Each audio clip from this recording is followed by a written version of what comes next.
Bienvenue sur le plateau du journal des éliminatoires de la CAN Maroc 2025. J'espère que vous allez bien. Je suis très heureuse de vous retrouver ce soir. Alors, soirée un petit peu frustrante ce vendredi à cause de la défaite des éléphants face à la Zambie dans le cadre de la 5e journée de ces éliminatoires. On va forcément essayer de comprendre ce qui n'a pas fonctionné, donc ce qui s'est passé. Et puis, on se projettera sur la rencontre de demain. Ce sera face au Tchad et ce sera à suivre en direct sur NCI. Et pour en parler, je suis très bien accompagnée. Bonsoir Babou Eric. Bonsoir Tia. Comment allez-vous? Super bien. Bon, belle chemise Eric. Merci. Aux couleurs de nos éléphants de Côte d'Ivoire. Absolument. Ça fait plaisir. De l'autre côté, nous avons notre coach Oussou Israël. Bonsoir. Bonsoir Tia. Comment allez-vous? Ça va très bien. Bon, et vous les voyez comme ça à l'antenne, oui, nous avons le meilleur public du monde mondial. Bonsoir public.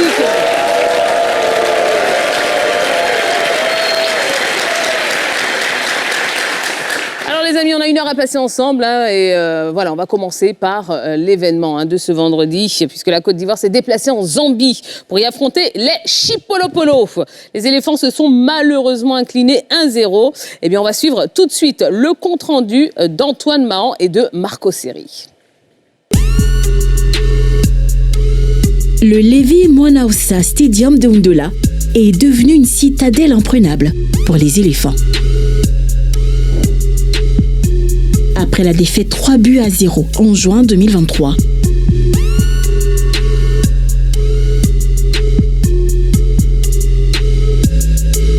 La Côte d'Ivoire s'est encore inclinée dans cet entre vendredi face à la Zambie, 1-0, lors de la 5e journée des éliminatoires de la CAN 2025. Une deuxième défaite consécutive des hommes des Mers Faye après celle contre la Sierra Leone sur le même score d'1-0, le 15 octobre 2024.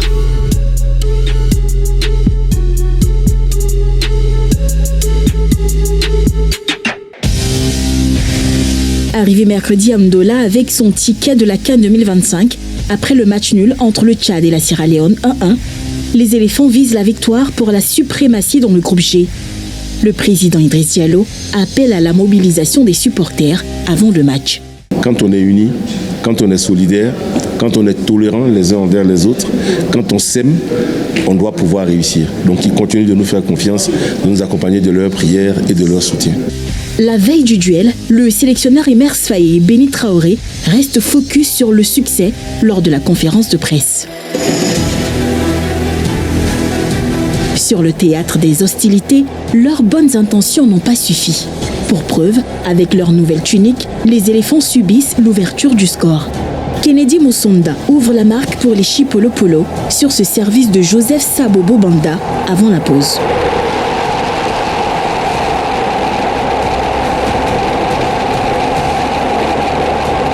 Au retour des vestiaires, les Chipolopolo laissent le contrôle du jeu aux éléphants et procèdent par des contres.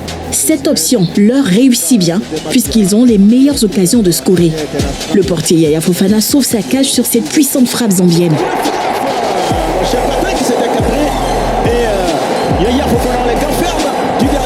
À la 55e, Sabobo, idéalement décalé sur la droite, élève trop sa frappe au-dessus. En réaction, Jean Edaoulou répond aux Zambiens sur cette lourde frappe, déviée par le portier Toster Nsabata. Dans le dernier quart d'heure de jeu, les Chipolopolo ont la balle de match. Sur ce contre à 3, Yaya Fofana sauve les éléphants.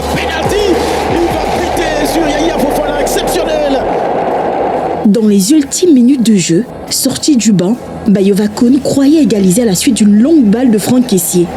Mais le but était invalidé pour position de hors-jeu. Dommage pour les éléphants qui enchaînent une seconde défaite d'affilée.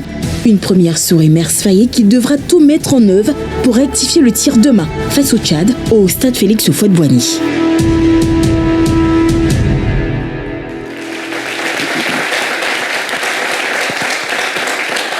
Donc 1-0, score final. Messieurs, quelle analyse est-ce que vous faites de cette rencontre? On commence avec vous, Israël. Non, je pense qu'on a eu en face de nous une équipe de Zambie beaucoup plus déterminée que la nôtre. On voit déjà sur le but, on a été quand même assez léger de laisser ce jeu combiné là entre les joueurs de la Zambie. Donc ça montre déjà, ça dénote de l'état d'esprit que sûrement nos joueurs n'ont pas eu pour entamer ce match-là. Voilà, je pense on était dans l'état d'esprit peut-être de la qualification. Donc on n'a pas mis véritablement j'ai envie de dire la pointe qu'il fallait, la rage qu'il fallait pour aller gagner un tel match. Surtout qu'on jouait à l'extérieur face à une équipe qui, elle, avait besoin de gagner pour la qualification. Ouais. Et vous, Eric? Écoutez, contre la Sierra Leone, on avait plus ou moins déjà les prémices de ce match-là. On avait senti une équipe démobilisée. On avait des joueurs qui n'avaient plus cette niaque, cette envie de faire. Et puis la qualification n'a pas rangé les choses. C'est ça, c'est ça. Voilà, vous pensez que ça a eu un impact sur le rendement de l'équipe? Ah oui, forcément, il y a eu, ça a accentué, je veux dire, la démobilisation à tous les niveaux. On l'a vu, on a rarement vu une équipe ivoirienne aussi ballottée. Il y a longtemps qu'on n'a pas vécu ça. C'était avant la CAN, pratiquement. Depuis la CAN, on avait vu une équipe ivoirienne avec de l'impact, des joueurs déterminés, qui allaient au contact, qui avaient un pressing, il y avait une détermination, même tactiquement. Mais là, il n'y avait rien. C'était zéro, c'était nul, complètement. Les joueurs étaient hors sujet. Et tactiquement vous êtes un peu dur quand même dans vos propos. Non, c'est le cas. C'est le cas. Et eux-mêmes, ils le savent. Vous savez, quand les joueurs font un match comme ça, ils savent qu'ils n'ont pas été au niveau. Ils le savent. Ils n'ont pas besoin, sont des professionnels, ils n'ont pas besoin qu'on les caresse par le sens du poil. Ils le savent très bien que c'est un non-match. Ils n'ont pas donné ce qu'il fallait. Vous voyez, même là, sur ces actions qui défilent, c'est pas possible de voir une équipe de Côte d'Ivoire aussi désarçonnée, une défense pratiquement à la rue. Non, c'est un non-match. Clairement, c'est un non-match. Et c'est pas le match qu'il fallait louper parce que, vous l'avez dit dans le reportage, on a l'habitude de perdre sur ce terrain-là. Et c'est peut-être notre concurrent le plus solide. Il fallait montrer du caractère sur ce match-là. Et ça n'a pas été le cas. D'accord. Bon, un autre élément peut-être qui peut expliquer cette déconvenue, c'est le fait que la Côte d'Ivoire ait voyagé mercredi. Elle fait 6 heures de vol pour jouer 48 heures après. En plus, en altitude. Est-ce que ça aussi, ça peut expliquer peut-être cette ça défaite? peut expliquer beaucoup parce que je n'ai pas compris déjà même pourquoi l'équipe a voyagé mercredi. J'aurais pensé que l'équipe pourrait voyager mardi. Surtout qu'on sait qu'on joue en altitude, il fallait permettre aux joueurs de pouvoir s'adapter, avoir plus de temps d'adaptation. Donc, je pense que c'est des choses qu'il faut rectifier dans l'organisation de la fédération. C'est des choses qu'il faut rectifier. Mais je pense qu'au-delà même de ce fait-là aussi, je pense aussi que l'état d'esprit n'y était pas. Et ça n'a rien à voir avec la tactique. Je pense que c'est déjà que le sélectionneur, l'entraîneur peut concevoir des choses. Mais si l'état d'esprit ne suit pas, c'est évident qu'on ait ce genre de match. Oui, moi je dirais que ce que vous dites, peut-être pour 5%, oui, ça peut être quelque chose qu'il faut rectifier, effectivement, si on doit aller plus tôt. Mais ça peut expliquer aussi l'état d'esprit général. Ce n'est pas seulement que les joueurs, parce que le signal il est donné par le haut. Si justement, au lieu d'aller mardi, on va mercredi, on a l'impression que c'est relax, c'est tranquille. Et donc les joueurs eux-mêmes, ils prennent cela. Et tout est relax, tout est fait pour un match pareil. Ouais, et comme il a dit, Oussou, c'est l'état d'esprit qui nous a fait faire un match pareil. Mais c'est là où c'est incompréhensible. Parce que quand on joue la Zambie, quand on joue chez eux, et quand on sait qu'ils nous ont battu 3-0 déjà chez eux, je veux dire qu'il y a un autre état d'esprit qu'on devrait avoir pour ce match-là. Et ça n'a pas été le cas, et c'est là où on s'est fait bouffer. D'accord. Bon. Alors, on va regarder la réaction d'après-match, celle de Franck Caissier. On écoute, et puis on en discute juste après. C'est difficile à expliquer, c'est dur. Et ça fait 2 matchs, nos 2 derniers matchs ont été soldés par 2 défaites. Et je crois qu'on va encore redoubler d'efforts. On va encore redoubler d'efforts et essayer encore de reprendre le bon chemin qu'on avait, c'est-à-dire le chemin de la victoire. Et c'est pas évident de parler après, surtout après 2 défaites d'affilée. Donc, croyez-moi, c'est très difficile. Mais on essaye en tant qu'ancien, en tant que l'un des leaders, on essaye de remonter l'équipe, on essaye de parler aux plus jeunes ou aux nouveaux. Et je crois qu'on perd ensemble, comme on le dit, et on gagne ensemble. Aujourd'hui, c'est dur, mais je crois que quand tu es dans le dur comme ça, il faut toujours travailler. Et au bout du tunnel, on aura le sourire. On va pas chercher des boucs émissaires, on ne va pas chercher des petites choses. Et c'est un match, ils ont été meilleurs que nous. on a perdu. Et je crois que si on avait été meilleur qu'eux, je crois qu'on allait solder ce match par une victoire. Mais aujourd'hui, ils ont été meilleurs et félicitations à l'équipe des Zambie. Et dans 3 jours, il y a un match, il faut se remobiliser et prendre 3 points chez nous à domicile et finir les éliminatoires en bonté. Il n'y a plus de réflexion, il faut gagner pour espérer avoir la première place. Ce qu'on cherchait depuis le début des éliminatoires, donc ça fait partie de notre objectif. Donc il faut gagner, il faut espérer. Ça ne dépend plus de nous, c'est dommage. Mais nous, il faut qu'on parte au Félicia et on fait notre match et on prend les 3 points, après on verra la suite. Alors, qu'est-ce que vous avez pensé justement des propos du capitaine Franck Kessié? Je pense qu'il a conscience que l'équipe a mal joué et je crois qu'il sait le potentiel que son équipe a.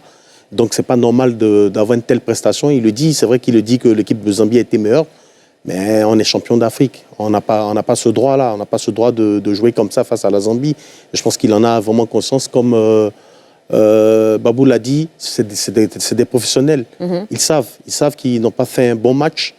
Et voilà, lui, son rôle en tant que leader, certes en tant que capitaine, c'est déjà d'apaiser les choses. Et il a parlé aussi de remobilisation. Donc c'est ça, il faut rapidement se remobiliser notamment pour le match de demain, faire un meilleur match. Oui, Eric?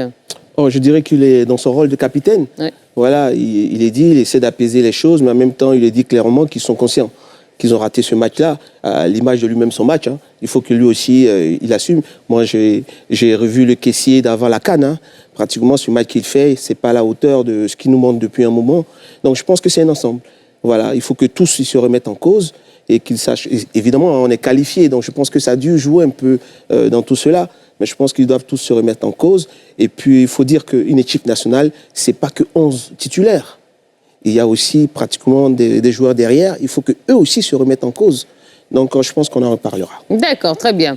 Allez, on va marquer une petite pause. On va se retrouver dans quelques instants. On va continuer à analyser cette rencontre et cette défaite 1-0 face à la Zambie. À tout de suite. Allez, nous sommes de retour sur le plateau du journal des éliminatoires de la CAN 2025, toujours en compagnie d'un super public et de nos consultants Eric Babou et Oussou Israël. Alors, on va continuer à décortiquer un petit peu la rencontre face à la Zambie. Et je voudrais maintenant qu'on passe compartiment par compartiment, si vous le voulez bien, messieurs. Alors, Oussou Israël, comment est-ce que vous avez trouvé la défense ivoirienne face à la Zambie? Elle n'a pas été du tout bonne. Beaucoup trop passive. Et puis des moments de concentration immenses avec des pètes de balles qui ont engendré des pètes de balles. On voit sur la dernière action qui aurait pu engendrer un but sur le 3 contre 1, comment on était carrément à la rue. C'est difficile. Là, il faut remercier le gardien qui a fait un très, très bon match. Absolument. Très, très bon match. Et je vous dis, de manière générale, quand c'est le gardien qui fait des très bons matchs, ça veut dire qu'il y a un problème avec votre défense. Donc là, je pense qu'on n'a pas été du tout bon. On n'a pas été du tout bon en défense. Ça a été très, très léger. Très, très léger pour un tel match. D'accord. On va parler de Jean-Eudes Aoulou, qui était positionné en sentinelle à la place de Jean-Michel Seri. Est-ce qu'il vous a donné satisfaction, Eric Babou? Déjà, j'étais content qu'il vienne. On avait besoin d'un joueur de ce profil-là, surtout au milieu de terrain. On l'a vu avec cette frappe, l'autre frappe qui décroche, qui a failli faire mouche. Voilà, il a fait son match, mais je veux dire que dans un environnement général, c'était, on va dire, difficile. Moi, j'ai envie de le revoir. J'ai envie de le revoir pour voir réellement ce qu'il va donner quand tout le monde sera au diapason. Parce que tout à l'heure, on parlait de la défense. Quand vous avez Senghor qui n'est pas en forme, quand vous avez Ndikan qui ne nous a pas habitués à ce genre de match-là, ça veut dire qu'il y a vraiment un problème. Et donc, forcément, au milieu de terrain, il y aura forcément un pépin. Vous avez Seko qui n'était pas au meilleur de sa forme, vous avez le capitaine qui n'était pas au niveau. Donc, forcément, lui qui vient d'arriver, il a essayé de tirer un peu le groupe, mais c'était, à mon avis, très difficile. En tout cas, j'ai très envie de le revoir. D'accord. Et si on s'intéresse à l'attaque, c'est vrai que devant, on avait Van Guessant, on avait Jean-Philippe Crasso et on avait Simon Adingra.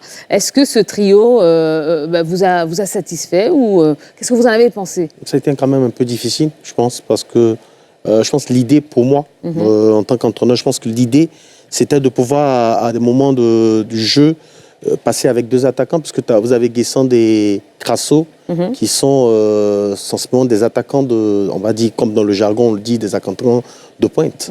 Donc, il faut dire qu'on a des pas avancants. compris ça. Voilà, donc, Ce classement-là aussi. exactement. Donc, je pense que, pour moi, la première idée que j'ai eue, c'est que je me suis dit, dans l'animation, on aurait eu peut-être des moments de jeu passer, par exemple, passer rapidement en 4-1-3-2 ou en 4-4-2.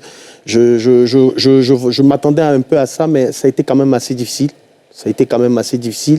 Après, je pense que le coach a rapidement perçu le problème. Il a changé, il a mis carrément des personnes pour aller percuter dans le couloir. Mais je pense que dès le départ, peut-être que si on avait peut-être commencé avec autour d'un seul avant-centre avec des personnes dans le couloir qui étaient capables de percuter, peut-être que ça allait donner aussi autre chose. D'accord. Alors, vous avez évoqué le coach Emers Faé, et forcément, on va s'intéresser à sa tactique. Est-ce que sa tactique vous a satisfait également, messieurs? Mais avant cela, je voudrais qu'on l'écoute. Emers Faé, c'était en conférence de presse à la fin de la rencontre. Je suis déçu pour la défaite. Après, on est la Côte d'Ivoire, on a beaucoup de joueurs et on doit être capable de battre une équipe comme la Zambie, même avec 20 blessés. Donc je suis déçu surtout pour le résultat. Je suis très très déçu par la manière. On n'a pas été à la hauteur du rendez-vous. On a été bouffé dans tous les duels et les Zambiens méritent leur victoire. On a préparé des choses et qu'on a bien fait pendant 30 minutes.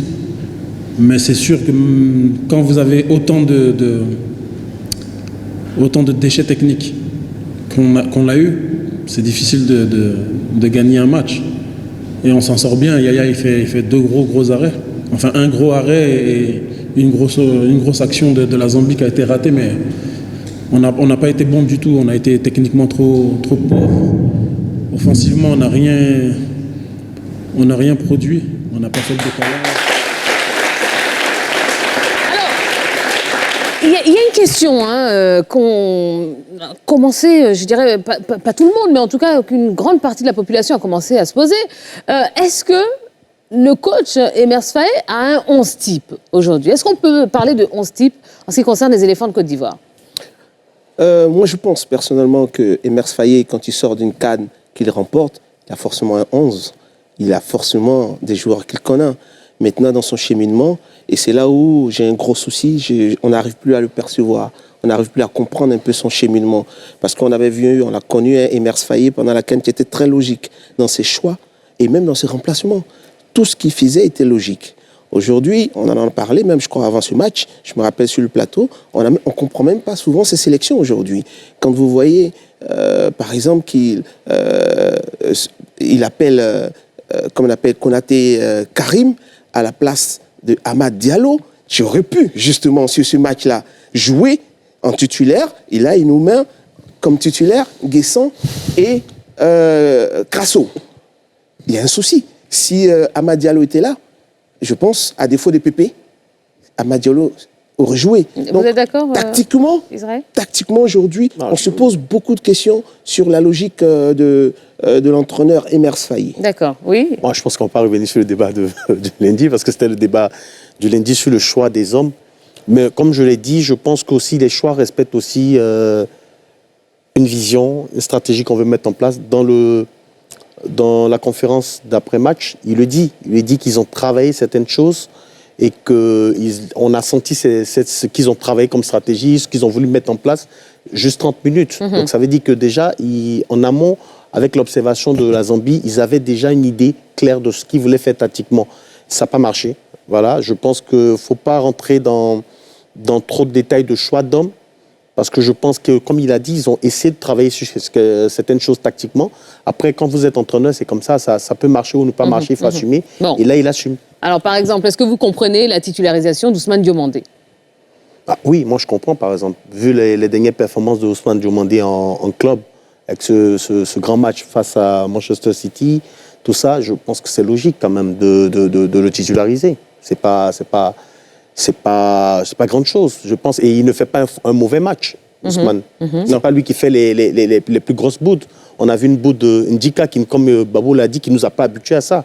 Donc, il ne faut pas chercher le bouc émissaire là où, je pense que c'est toute l'équipe en général qui n'était pas dans l'état d'esprit. Parce que ce genre de match-là, c'est l'état d'esprit. Si on est dans le bon état d'esprit, on fait un meilleur match. Alors finalement, oui, allez-y. Oui, je t'entraînais tout à l'heure, il parlait du choix des hommes. C'est important, le choix des hommes. Surtout quand on fait une sélection, quand on n'a pas beaucoup de temps. C'est important de choisir les joueurs. Et comme lui-même, il a dit, j'écoutais tout à l'heure Emes Faye, on a tiqué tout sur le plateau tout à l'heure, il a dit, la Côte d'Ivoire, même avec 20 blessés, a un vivier tel qu'on doit pouvoir jouer, bien jouer contre cette équipe de Zambie. Mais aujourd'hui, quand on regarde ce qui se passe, on a l'impression qu'on a 11 joueurs pratiquement. Si Seko ne joue pas, si le capitaine Kessié n'est pas là, si on a quand même gagné des matchs sans Seko. Oui, mais c'est ce que je suis en train de dire. Évidemment, je suis d'accord. Si Kessié Ndika n'est pas là, on a l'impression qu'il n'y a plus personne derrière. C'est pour ça que je dis, le choix des hommes est très important. Quand il fait sa sélection, il faut qu'on ait des doublures. Et aujourd'hui, on a un vivier tel que vous pouvez avoir des doublures à tous les postes et de qualité. Si vous sortez les 11, vous pouvez faire rentrer même 11 joueurs qui sont capables de tenir la dragée. Mais là, aujourd'hui, à l'évidence, il y a problème. D'accord, très bien. Allez, on n'a pas fini d'en parler, vous avez vu, hein, là, on commence à déchaîner les passions, mais on va marquer juste une toute petite pause et puis on se retrouve dans quelques instants. À tout de suite.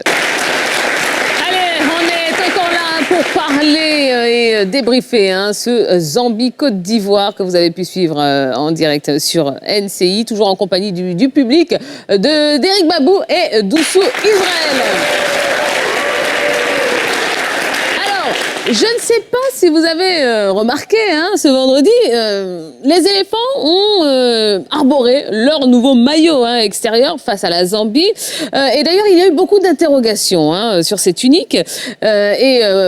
Pour cause, le président de la FIF a répondu à toutes ces interrogations. C'était toujours au micro d'Yves Borizet et d'Hervé Kessié. Regardez. Le nouveau maillot des éléphants de Côte d'Ivoire est prêt. Les joueurs vont le porter aujourd'hui, vont porter le blanc aujourd'hui pour jouer contre la Zambie. Ils vont porter le orange le 19 pour jouer contre le Tchad. Donc il est prêt. Toutefois, la commercialisation grand public se fera à partir de mars 2025 par la Fédération ivoirienne de football parce qu'il y a des délais de fabrication et de livraison. Donc il y a une campagne d'ailleurs qui va démarrer pour expliquer ça et pour demander aux Ivoiriens de ne pas aller vers la contrefaçon et d'attendre le moment où le maillot sera disponible. Il sera disponible pour la Coupe du Monde, pour les éliminatoires de la Coupe du Monde. Allez, monsieur, réaction, vous l'avez trouvé comment ce maillot? Écoutez, il est pas mal. Il est pas mal, mais bon. Voilà, je pense qu'on aurait pu faire un peu mieux en termes de design pour nous, quoi, parce qu'on est champion d'Afrique. Moi, j'ai pas de problème avec. Tant qu'on gagne avec, il n'y a pas de souci. Allez, on va enchaîner et on va faire le point justement de tous les résultats qu'il y a eu. Et on va commencer avec le groupe G, évidemment. 1-1 entre le Tchad et la Sierra Leone. Et puis la Zambie a battu la Côte d'Ivoire 1-0. On enchaîne avec le classement de ce groupe G. Donc la Zambie en tête du classement, suivi de la Côte d'Ivoire, la Sierra Leone est 3e et enfin le Tchad. Et dernière réaction, messieurs, Éric Babou. Oui, logiquement, on s'attendait à ce qu'on soit premier. Il nous reste encore un match. On peut jouer encore le coup. Rien ne dit que la Zambie va gagner son dernier match. Voilà. Donc à nous de gagner notre dernier match et puis attendre de voir ce que ça va donner avec la Zambie. Mais ce qui est sûr, et c'est là où il faut voir le verre à moitié plein, nous sommes qualifiés. C'est le plus important. C'était l'objectif. Et là, on l'a atteint. Nous sommes qualifiés. Maintenant, il faut prendre conscience des erreurs, de tout ce qui n'a pas marché et puis rectifier pour les batailles futures. Mais ce qui est sûr, nous sommes qualifiés. D'accord, mais est-ce que la logique a été respectée quand on regarde ce classement dans ce groupe G? Non, parce que c'est la Côte d'Ivoire qui doit être devant. C'est tout. Voilà, et après, ça me peine un peu que le capitaine dise que là, ça ne va plus dépendre de nous. Ça me peine un peu parce que logiquement, on devrait être devant et on ne devrait même plus parler ce que ça dépend ou ça ne dépend pas de nous. Et voilà, mais après, l'objectif, comme Babou l'a dit, l'objectif, il est atteint. Voilà, c'est le plus important. Le plus important, c'est que la Côte d'Ivoire est qualifiée pour la CAN. Voilà, qu'on soit premier là et que après, moi, je pense que le plus important, c'est de faire une bonne CAN. Ouais, si on peut sortir dans le dos à la CAN. Exactement. Pas mauvais, hein? C'est pas mauvais. C'est peut-être bien même quand on termine deuxième, comme ça on ne se fait pas trop remarquer. Effectivement, voilà, ça peut être un mal pour un bien. Voilà, comme on dit, on va reprendre notre habit d'humilité qu'on a tendance à oublier souvent. Et puis, on va rester là, comme ça, caché. Et puis, à la CAN, ils vont retrouver un Fayet comme Pep. Inspiré. Voilà, inspiré avec des joueurs. C'est sûr qu'à la CAN, il sera inspiré. Voilà, donc, c'est pas mauvais qu'on soit là, caché aussi, pourquoi pas. J'allais dire, on espère le même parcours que lors de la dernière CAN, mais en fait, non, les palpitations en moins. Ça nous ira très bien. Allez, nouvelle pause publicitaire, et puis on se retrouve dans quelques instants. Ne bougez pas. Allez, nouvelle partie, et à présent, nous allons nous projeter sur le match de demain. Oui, ce mardi, 6e journée dans le groupe G. La Côte d'Ivoire reçoit le Tchad à 16h au stade Félix Houphouët-Boigny. Les jeux sont quasiment faits.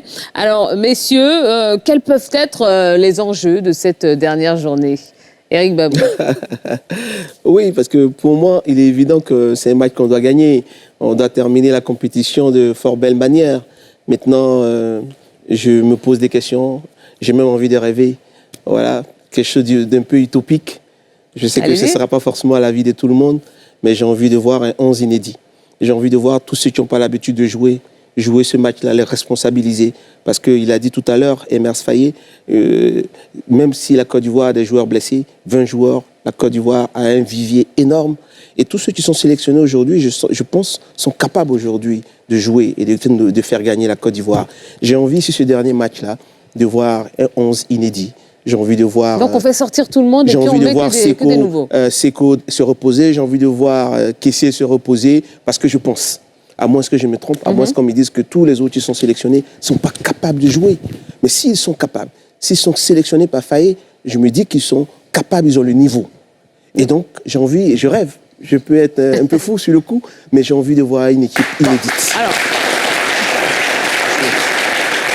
on a un coach sur le plateau, ça tombe très bien. Est-ce que c'est possible? Après, oui, ça peut être possible, parce que ça peut amener nos dynamismes à l'équipe, ça peut amener de la motivation. Ceux qui arrivent auraient envie vraiment de tout casser, de montrer au grand public qu'ils sont là aussi, qu'ils sont capables de faire le job. Ça pourrait le faire. Après, quand tu rates aussi 2 matchs comme ça, quand tu es entraîneur, tu as envie d'aller aussi avec, entre griffes, ton 11 type, pour aussi montrer que tu es là et que tu es... Voilà, quoi, ça suffit. Les défaites, ça suffit. Donc voilà, il y a 2 tendances. Les 2 sont possibles. Voilà, les 2 sont possibles. Après... Je suis pas. Moi je suis d'accord avec toi. L'environnement ambiant. Je pense que moi, à la place du coach, je mettrais une équipe sérieuse. Hein, parce que là, on connaît déjà les Ivoiriens, ils sont très très rigoureux. Ouais. Ils aimeraient quand même que demain, là, voilà, qu'on fasse au Tchad, voilà, qu'on soit prêt à donner non seulement à gagner, mais comme lui-même il a dit dans une vidéo que j'ai vue sur la page de la fédération, à gagner avec la manière. Oui, c'est clair que l'environnement se prête à ça. On a envie de tout fracasser. Hein. Quand on sort de 2 défaites comme ça, aujourd'hui, on joue chez nous, au stade Houphouët-Boigny, on a envie de tout fracasser. Ça, c'est sûr. Hein. Et je pense que ce serait difficile pour l'entraîneur de ne pas mettre son 11 type. Mais en même temps, je lui dis, s'il a sélectionné 20 joueurs, c'est parce qu'ils sont tous capables. Et c'est peut-être, tu l'as dit aussi un peu, l'opportunité. Ça peut apporter un peps nouveau. Ces joueurs-là auront envie de montrer tout ce qu'ils ont, parce que jusqu'à présent, ils sont toujours cantonnés à des matchs, des bouts de match. C'est possible. Tout est possible. D'accord, très bien. Alors aujourd'hui, Yves Borisvet et Hervé Kessié ont assisté à la conférence de presse d'avant-match. Eh bien, ils nous font le compte-rendu. Regardez. Bonsoir Tia, bonsoir à tous vos consultants sur le plateau. Lundi 18 novembre 2024, veille de match en Côte d'Ivoire, Tchad comptant pour la 6e et dernière journée des éliminatoires de la CAN 2025. Il faut savoir que c'est autour de 17h30 que les éléphants ont effectué leur dernière séance d'entraînement au stade Félix Houphouët-Boigny. Rien à signaler, le groupe affiche complet. Cependant, peu avant le début de cette séance d'entraînement, le sélectionneur Emers Fayet, en compagnie de Bayo Vakoun, était face à la presse nationale et internationale. Le sélectionneur a donné des nouvelles de son groupe après la défaite face à la Zambie. Non, ça va. Après, on est compétiteur. Moi, je suis mauvais perdant, déjà à la base. Donc, quand je perds, c'est très difficile de parler avec moi. Maintenant, ça fait partie du jeu, ça fait partie du foot. Quand j'ai été officialisé, je savais qu'on ne gagnerait pas tous les matchs. Je savais qu'on aurait des périodes où ce serait un peu plus compliqué. Aujourd'hui, on est en plein dedans. On va pas tout remettre en question. On ne va pas tout jeter à la poubelle non plus. On a fait des bonnes choses. Ce groupe a de la qualité. Maintenant, c'est vrai que sur les 2 derniers matchs, on s'est un peu relâché. Et il faut être honnête. On s'est un peu relâché parce qu'il y a certaines choses qu'on ne voyait pas avant dans le groupe, dans la vie du groupe, qu'on commence à voir sur ce rassemblement. Et comme Dieu fait bien les choses, hein, il nous a qualifiés, mais il nous a montré que à partir du moment où vous vous relâchez, vous ne pouvez pas gagner le match. Donc pour moi, vraiment, c'est une très très bonne leçon. Je suis content que ça arrive maintenant, que ça va nous obliger à nous reconcentrer, à nous remobiliser et à retrouver l'état d'esprit qui a fait notre force. Muette lors des 2 dernières rencontres, Emes Faé s'est prononcé sur l'inefficacité offensive de son groupe et ce qu'il faut faire pour corriger cela. La difficulté quand vous jouez contre des équipes comme ça, c'est d'être capable de faire le jeu. Et je pense qu'on a été sur les 2 derniers matchs défaillants sur ce fait de jeu. On n'a pas su trouver les bonnes combinaisons, les bonnes relations pour être dangereux et pour avoir le ballon, mais pour avoir le ballon pour être dangereux. Et c'est ce que je disais tout à l'heure, quand à partir du moment où techniquement vous n'êtes pas à votre niveau, c'est difficile d'avoir de la maîtrise collective et d'avoir le ballon. Donc je pense qu'il faut surtout qu'on corrige ce point-là pour gagner demain. Est-ce qu'il y aura des changements par rapport au 11 type qui a affronté la Zambie? Emes Faé a répondu par l'affirmative. Oui, il y aura des changements automatiquement demain. À partir du moment où on n'est pas content de ce qu'on montre depuis 2 matchs, ça veut obligatoirement dire qu'il y aura des changements demain. Assuré d'être au Maroc, Emes Faé a défini l'objectif et l'enjeu de ce match face au Tchad. Non, mais c'est facile. Là, on a perdu nos 2 derniers matchs. Donc on se doit de retrouver le chemin de la victoire avec la manière, avec l'état d'esprit. Comme je l'ai dit, en plus ça fait plus d'1 an qu'on n'a pas joué ici. Donc tous les éléments sont réunis pour faire un gros match et pour gagner ce match. Donc moi j'attends des joueurs une réaction par rapport aux 2 derniers matchs et avec la victoire au bout et la manière. L'attaquant de Watford, Bayo Vakoun, s'est dit heureux d'être de retour en sélection et qu'il compte tout donner demain face au Sahel du Tchad pour permettre à la Côte d'Ivoire de s'imposer. Déjà, je suis content d'être de retour en sélection. Ça fait plaisir. Je dirais que je ne suis pas nouveau à la sélection. Et aujourd'hui, on a beaucoup de jeunes. Donc moi, je suis content de faire partie de ce groupe-là. Et voilà, j'espère que demain, on va faire un très bon match. Le sélectionneur des éléphants a conclu ses propos en lançant un appel aux supporters pour le match de demain. On a besoin de vous. Plus aujourd'hui, parce que c'est dans les moments difficiles qu'on voit si la solidarité est présente. C'est dans les moments difficiles qu'il faut serrer les coudes. Demain, on vous donne tous rendez-vous pour retrouver encore ces moments de plaisir et finir les qualifications avec une victoire. Eh bien tiens, voilà, c'est toutes les infos qu'on avait pour vous. C'était Yves-Boris V, l'éléphant reporter depuis le stade Félix Houphouët-Boigny pour NCI. Merci Yves-Boris V, notre éléphant reporter. Alors, messieurs, Eric Babou, j'ai l'impression qu'il vous a entendu, hein, il a annoncé des changements pour demain. Oui, je pense et c'est le Emes Faé qu'on aime, hein. Il est juste dans ses propos, et je pense qu'il a bien pris la mesure des difficultés de l'équipe. Il a parlé d'état d'esprit, il a parlé d'effectifs, de changements, et il a parlé de tactique même pour dire que la position des bas n'y était pas. C'est pas l'équipe qu'il a connue lui-même, hein, et je pense qu'il a tout dit. Je salue sa lucidité, mais j'espère que sur le terrain, effectivement, on va sentir cela. Et les joueurs, ils ont, on va dire, le destin de ce match-là dans leurs pieds. C'est Israël. Ah ouais, du moment où le coach, le sélectionneur reste aussi lucide, je pense qu'il n'y a pas d'inquiétude à avoir parce que déjà, le plus difficile, c'est d'identifier les problèmes, notamment les problèmes de jeu. Et là, il les a identifiés de manière tellement claire. Je pense qu'il n'y a pas grand-chose à dire. Et quand il identifie comme ça ces problèmes, il sait quoi dire à ses joueurs, il sait quoi faire pour que ces joueurs puissent corriger ces problèmes-là. Donc voilà, on s'attend demain à une très belle équipe de Côte d'Ivoire. Je pense qu'ils vont faire le job. D'accord, ben on verra ça. Ah, ils ont intérêt. Hein. Ne commencez pas à leur mettre la pression, s'il vous plaît. Si, quand même. On ne va pas prendre une troisième défaite, et pas chez nous surtout. On va accepter ça. Bon, eh bien, on verra bien. De toute façon, le match sera à suivre demain sur NCI. Allez, marquons une nouvelle pause et ensuite, eh bien, on parlera du match Congo-Guinée. Hein, oui, puisque on y était, on a assisté à cette rencontre. On vous emmènera inside. À tout de suite. Nous sommes de retour sur le plateau du journal des éliminatoires de la CAN 2025 avec un public extraordinaire. Et des consultants tout aussi extraordinaires, Babou Eric et Oussou Israël. Ouais, vous pouvez les applaudir, évidemment. Passer au Inside de ce soir, hein, la République démocratique du Congo affrontait la Guinée samedi au stade Alassane Ouattara d'Ebimpe. Et pour l'occasion, Armel Yao a suivi des supporters congolais. Marco Seri au montage. On y va, c'est parti, Toleka.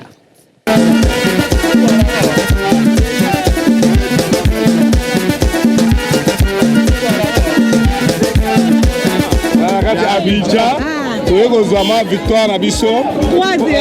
Voilà, pour que nous avons à Congo.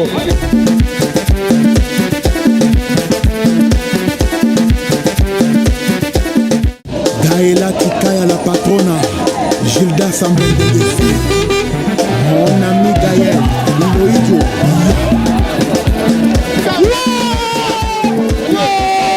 Venir en retard, venir arrêter la match na biso. D'ailleurs, on va gagner aujourd'hui 2-0.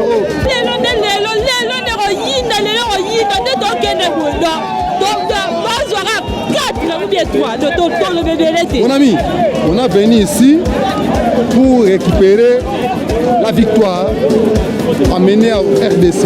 Congo RDC, c'est mon pays. On est là pour supporter notre équipe. On va gagner.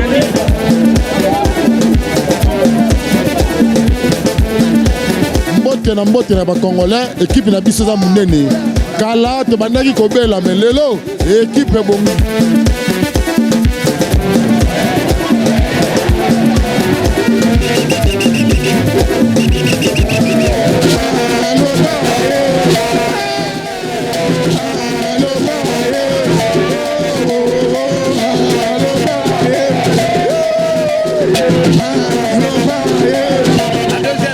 De commencer, nous voyons que les Léopards ont amélioré leur façon de jouer par rapport à la première période. Donc maintenant il y a quand même une sorte de pression au niveau de l'attaque. Et de bon augure, ça rassure que nous sommes en train d'émerger pour marquer ne serait-ce qu'un but. Nous repartirons d'ici avec le 3 points, nous sommes rassurés au regard de la manière dont les Léopards sont maintenant en train de jouer.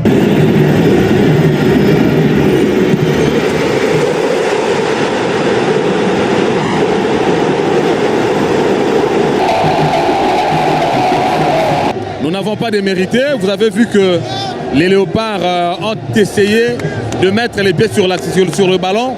Fort malheureusement, à la dernière minute, il y a eu un petit relâchement qui a occasionné ces buts. Bon, c'est ça le match de football. Le plus important, c'est que nous maintenons la première place. Nous félicitons aussi les dirigeants ivoiriens pour leur accueil. Vous avez montré que vous êtes nos frères. On a quand même bien joué. Le plus important est que nous sommes déjà qualifiés. Donc allons-y pour la CAN 2025.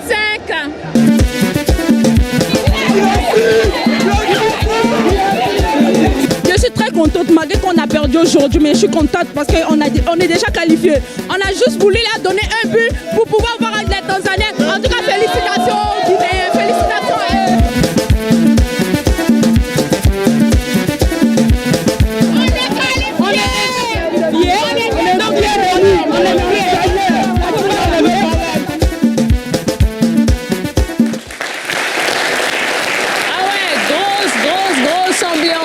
Au stade Alassane Ouattara d'Ebimpe. Alors, dans ce groupe H, la République démocratique du Congo est qualifiée. Derrière, il y a quelques petits calculs. Bon, la Guinée ne doit pas perdre en Tanzanie demain. Et je précise qu'en cas de victoire, la Tanzanie sera qualifiée. Messieurs, rapidement, le Sili national peut-il s'en sortir en Tanzanie ? Je pense que c'est possible. Avec ce qu'ils ont montré face au Congo, ils ont su faire le dos rond et à la fin porter l'estocade. Donc, c'est possible. Ouais. Je pense qu'avec Girassi, ce joueur, pour moi, qui est mon ballon d'or. Avec Guirassy, tout est possible. D'accord, très bien. Bon, ben voilà, vous voyez le classement de ce groupe H. Alors à présent, le résumé des autres matchs, hein, c'est avec Alex Payne et Moon. Le contingent des 6 sélections qui prendront part à la CAN 2025 au Maroc prend forme. Les résumés des autres rencontres et le point sur les pays qualifiés.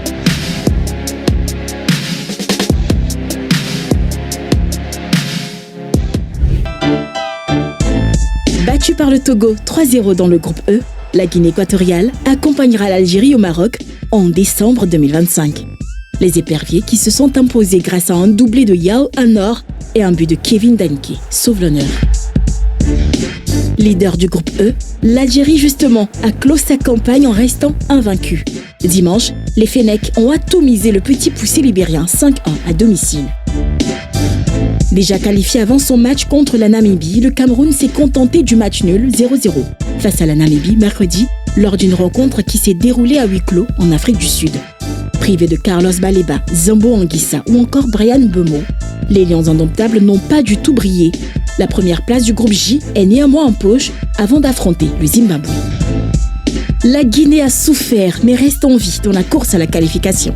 Samedi, le Sili est venu à bout de la RDC déjà qualifiée au stade Alassane Ouattara de Bimpe grâce à cette merveille signée Serhou Guirassy.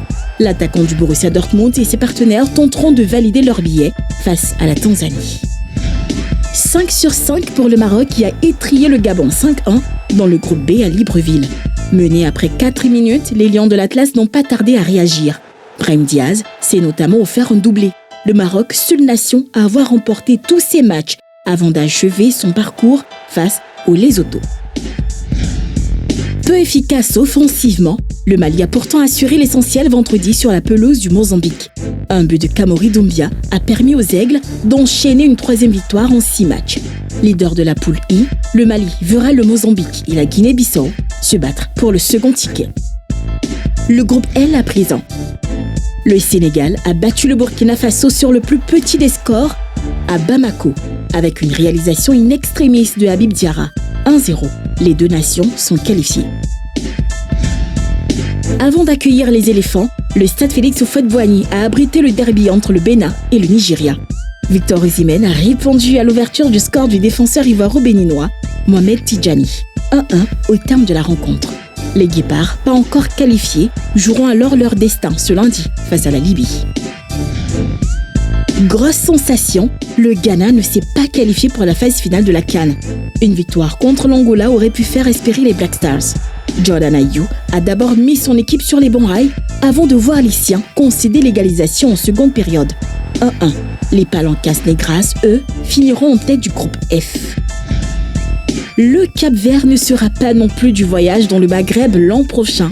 Le séduisant quart de finaliste de la précédente édition a pourtant tenu en respect l'Égypte vendredi à Praia. Ryan Mendes a égalisé suite à l'ouverture du score de Mohamed Taher. Défait 2 fois par le Botswana, les hommes de Boubitsa ne peuvent se qualifier quelle que soit l'issue des derniers résultats mardi.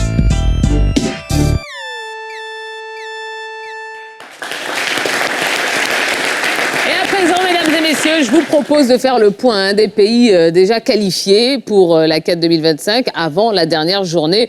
Alors le Maroc, bien évidemment, en qualité de pays organisateur, le Burkina Faso, le Cameroun, l'Algérie, le Sénégal, l'Angola, la République démocratique du Congo, l'Égypte, la Côte d'Ivoire, la Guinée équatoriale, le Gabon, l'Afrique du Sud, l'Ouganda, la Tunisie, le Nigeria, le Mali, la Zambie, le Zimbabwe, les Comores et aujourd'hui le Bénin s'est qualifié puisque ils ont fait 0-0 en Libye. Voilà.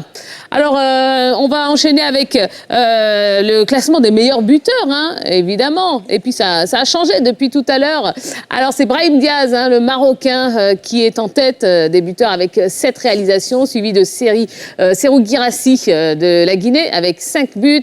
En 3e position, très aigué, l'Égyptien, avec Amine Gouiri, Jean-Philippe Crasso et Sadio Mané. Ils ont tous 3 buts à leur actif. Réaction, messieurs? On n'est pas surpris que ce soit un Marocain à la tête parce qu'ils ont marqué beaucoup de buts pendant ses qualifications. Il y a un triplé aujourd'hui. Oui, pour, donc voilà, c'est tout à fait normal qu'on retrouve un Marocain à l'instar de Brahim Diaz, leader. Ensuite, Serhou Guirassy, je pense que c'est serial killer, c'est le buteur en ce moment. Il a fait de très bonnes performances en club et je crois qu'il confirme aussi sa bonne forme. Voilà, on n'est pas surpris. Ouais, une équipe guinéenne n'était pas encore qualifiée. Hein, et pourtant, lui, Serhou Guirassy, il porte cette équipe-là. Il a 5 buts déjà. C'est pour dire que c'est un attaquant de grande qualité. Et ce serait dommage qu'il ne soit pas à la CAN. J'espère en tout cas que la Guinée va passer en tout. Je l'espère. Et puis derrière, il faudra faire attention aux équipes maghrébines. Hein. Voilà, on les voit, elles sont pratiquement toutes en train de se qualifier.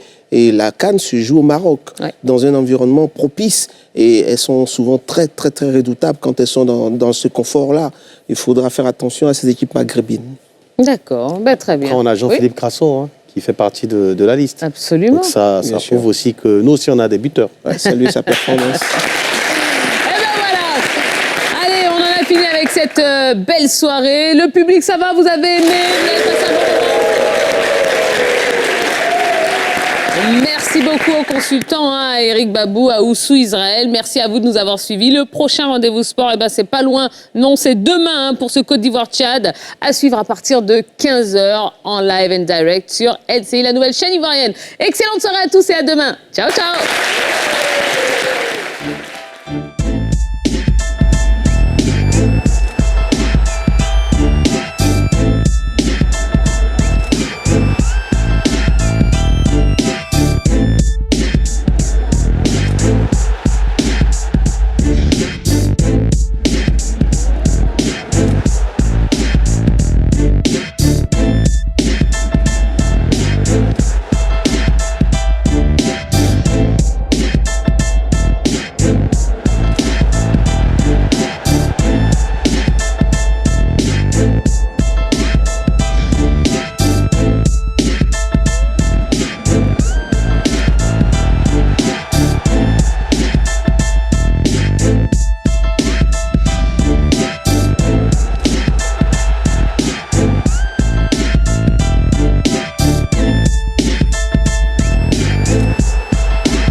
Télécharge l'application Betclic et vis le foot plus fort.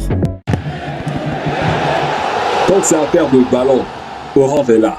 BNI, banque partenaire officielle des éléphants.